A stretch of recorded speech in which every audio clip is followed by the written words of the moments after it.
നമ്മളുടെ അമ്മയെ വിശ്വസിക്കണം, അച്ഛനെ വിശ്വസിക്കണം, നമ്മളുടെ ഗുരുനാഥന്മാരെ നമ്മൾ വിശ്വസിക്കണം, ഡോക്ടറിനെ വിശ്വസിക്കണം, അല്ലേ?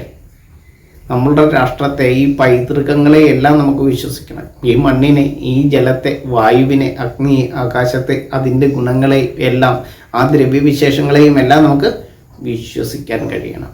ഇല്ലേ? വിശ്വസിക്കാൻ കഴിയണ്ടേ? വിശ്വസിക്കാൻ കഴിയണം.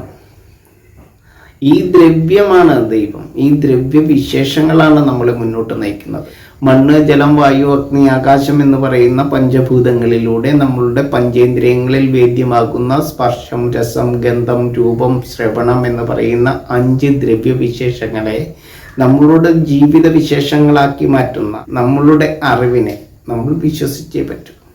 ഇങ്ങനെ നമ്മൾ അവിശ്വാസിയാണെന്ന് പറയുമ്പോൾ സ്പർശിച്ചു, രുചിച്ചു, മണത്ത്, കണ്ട്, കേട്ട് അറിയുന്നതിന് ഒന്നിനെയും നമുക്ക് വിശ്വാസമില്ലെങ്കിലോ?